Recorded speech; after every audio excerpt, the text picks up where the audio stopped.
ফুকেটের last day. কালকে সকালবেলা আমরা বেরিয়ে যাব, আমাদের ক্রাবি থেকে ফ্লাইট রয়েছে, গাড়ি আসবে নিতে সকাল 5টা 5:30টার দিকে। তো যাই হোক আজকে আমরা যাচ্ছি। আজকে আমাদের রিল্যাক্সিং একটা ডে, সকালে ব্রেকফাস্ট করেছি, দেন একটু রেস্ট নিয়ে এখন আমরা যাচ্ছি ফুকেটের ওল্ড টাউনে। তো দেখি ওখানে টুকটাক শপিং করার ইচ্ছা আছে, তো কি না করি তোমাদের সাথে সবই শেয়ার করবো। অ্যান্ড ক্যাব অলরেডি বুক করা হয়ে গেছে, 2 মিনিটের মধ্যে চলে যাবে। এখানে খুব পাঞ্চুয়াল সব কিছু ব্যাপারে, লাইক 2 মিনিটের মধ্যে ক্যাব চলে আসে। 4 মিনিটের বেশি লেট করলে ওরা সেটা ক্যান্সেল করে দেয়, অ্যান্ড একটা টাকা চার্জও করে নাকি পরে। তো যাই হোক চলো এখন বেরোই, বেশি লেট করবো না। চলে এসেছে আমাদের গাড়ি, তো এখন আমরা উঠি। থেকে মানে অ্যাকচুয়ালি আমরা রয়েছি পাটং বিচের কাছে। তো পাটং থেকে তোমার ওল্ড টাউন যেতে অনেকটা সময় লাগে, প্রায় 30-35 মিনিটস মতো লাগবে। অ্যান্ড তারপরে ডিপেন্ড করছে তো ট্রাফিকের উপর, কারণ এখানে ভালো ট্রাফিক হয়। তো যাই হোক দেখি এবার কতক্ষণ কী লাগছে। আর তারপরে আমাদের একটা প্ল্যানিং রয়েছে, একটা ভালো কোথাও গিয়ে একটু ইভিনিংটা ওখানেই থাকবো। তো দেখা যাক কেমনভাবে কী হয়। এখন একটু রোদটা চলে গেছে, তো যদি এরকমই থাকে তো খুব ভালো হয়। না রোদের মধ্যে একটা বেবিকে নিয়ে ঘোরা শুধু বেবিকে নিয়ে কেন, আমাদের জন্য ঘোরা খুব প্রবলেমের হয়ে যায়, প্রচণ্ড গরম হয়ে যায়। তাও এখানকার ওয়েদার বলতে নেই, খুব ভালো পেয়েছি আমরা। আজকে কী হবে আমি জানি, বাট আপাতত পেয়েছি।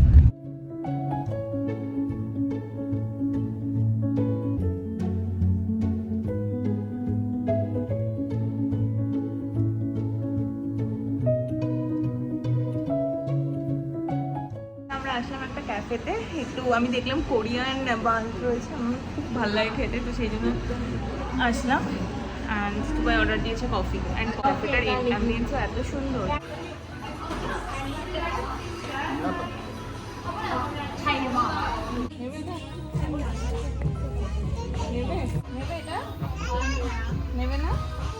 এইটা না ভাই, এইটা হলো এইটা।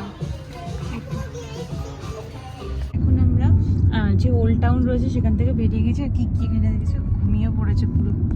তো সেরকম কিছু মানে আমাদের ওখানে সবই নর্মালি পাওয়াই যায়, সেরকম আমার কিছু লাগেনি। আর প্রচণ্ড এক্সপেন্সিভ, মানে যেটা পছন্দ হচ্ছে প্রচণ্ড। যেমন আমার একটা ড্রেস পছন্দ হলো, কত 4000 কত ভাড়াটা, এলাম বাবা, মানে বুঝতে পারছো একটা ড্রেস মেবি 10,000-এর কাছাকাছি।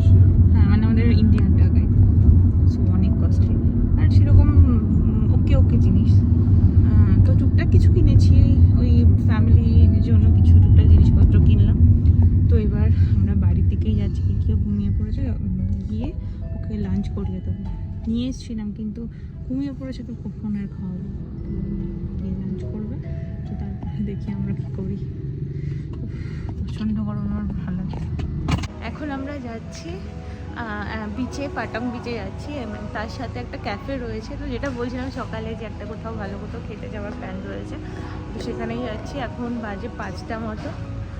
তো এই ক্যাফেটা তো আমার আগের দিন আমি দেখেছিলাম, খুব ভালো লেগেছিলো। তো আমি ঠিক মতো মানে মনে হলো একদিন ভালোভাবে এসে ওখানে বসবো, তো সেই জন্য এটা লাস্ট ডেতে আমরা রেখেছি। আর কি নাম জানো? ফুগাতে যাচ্ছি। আর কি জল খেতে ব্যস্ত। কি জল খেতে বিজি রয়েছে। চলো যাওয়া যাক। ওখানে একজন ডুবে যাচ্ছিল, ওরা তাড়াতাড়ি করে বোর্ড নিয়ে গেল, এখনো মানে রেস্কিউ করতে পারেনি।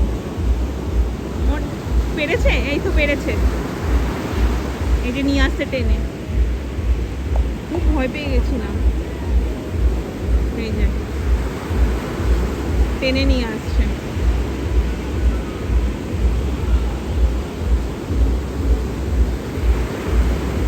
লাস্টবারের মতো এখানে আসলাম। এটা হচ্ছে পাটং বিচের যে সামনের রাস্তাটা, খুব সুন্দর। তো আমরা এই বিচের সামনের রেস্টুরেন্টে যাচ্ছি। আগের দিন ঢুকেছিলাম যখন ওপেন ছিল, এখন ওপেন হবে না, ওখান দিয়ে যাওয়া যাবে না, তো ওখানেই যাচ্ছি।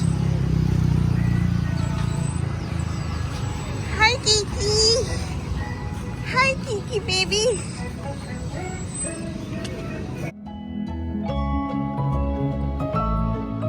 আমরা তো ভেবেছিলাম ফুগাতে যাবো, কিন্তু ওখানে কিকে অ্যালাউ করেনি। তো আমরা এখানে এটা কিনা, হ্যাঁ মেঘ হারাম।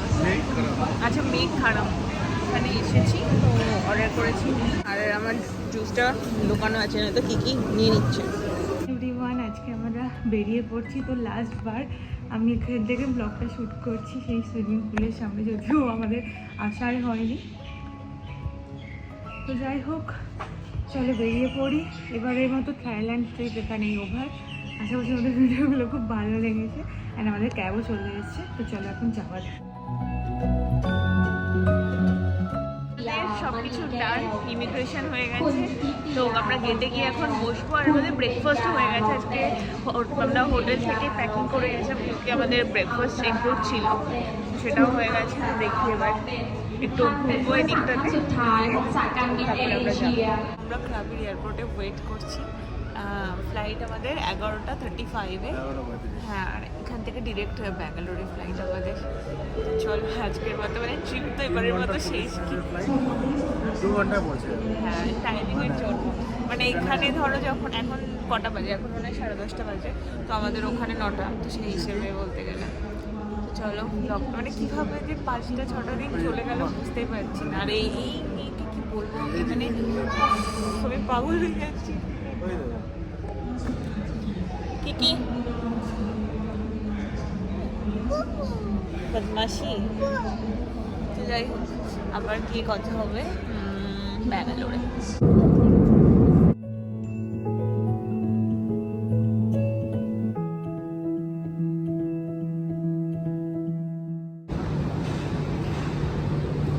সো আমরা ব্যাঙ্গালোরে পৌঁছে গেছি। কি পিজা খেতে খেতে আসছে। Finally trip over. বাড়ি যাওয়ার সময় চলে এসেছে। এখন আমরা খাবার খেয়ে নিলাম, লাঞ্চ করে নিলাম, পিজা খেলাম পিজা হাট থেকে। প্রচুর হেভি হয়ে গেছে, তো খেয়ে এখন যাচ্ছি ওলা বা কিছু একটা ধরবো। আশা করছি আমাদের ভিডিওটা খুব ভালো লেগেছে। আমি চেষ্টা করেছি আমার দিক থেকে যতটা পারা তোমাদের সাথে শেয়ার করার। তো এই তোমাদের সাথে আবার নেক্সট ব্লগে দেখা হবে। বাই।